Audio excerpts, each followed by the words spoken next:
আমরা আল্লাহর কাছে শুকর আদায় করি এবং সেই সাথে আমরা কারবন্দীরা আসবে কবে বাংলাদেশে সেটার জন্য প্রতীক্ষা করছি এবং তাদেরকে আমরা আনন্দ ভরে দুবাহু খুলে তাদেরকে গ্রহণ করব। আমাদের দেশে তারা আসছেন, এইটার জন্য আমরা অপেক্ষা করছি। সরকারের প্রতি আহ্বান থাকবে যাতে তাদেরকে যেই বরণটা করা দরকার, তাদের বীর বেশি বরণ করা দরকার, সেটার বিষয়ে সরকারের একটা আগ্রহ থাকবে। সেই সাথে এনসিপি ডায়াসপোরা অ্যালায়েন্স এবং সেই সাথে জাতীয় যুব শক্তি ফিউচার অ্যালায়েন্স যারা কাজ করেছে তারাও থাকবে। কিন্তু এনসিপির জায়গা থেকে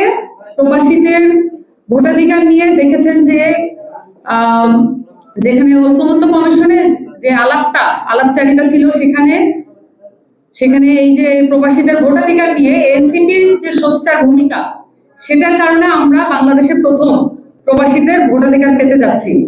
এবং সেই সাথে বাংলাদেশে প্রবাসীরা 20 থেকে 22 বিলিয়ন ডলার প্রত্যেক বছর এখানে রেমিটেন্স পাঠান এবং যেটা আসলে বাংলাদেশের মূল চালিকা শক্তি এবং বৈদেশিক মুদ্রার যে মূল চালিকা শক্তি, সেটা আসলে আমাদের যে প্রবাসীরা যারা বিভিন্ন দেশে আছেন, বিশেষ করে মিডল ইস্ট থেকে এই অঞ্চলটাতে বাংলাদেশের প্রবাসীরা একদম দিনে রাতে খেটে এই টাকাগুলো আমাদেরকে বাংলাদেশের উন্নয়নের কাজে যাতে সহায়তা হয় এই জন্য তারা অবদান রাখেন। কিন্তু আসলে আমরা এনসিপির পক্ষ থেকে প্রবাসীদের ভোটাধিকার শুধু না, তাদের যে নাগরিক মর্যাদা, তারা যেই দেশেই থাকুন না কেন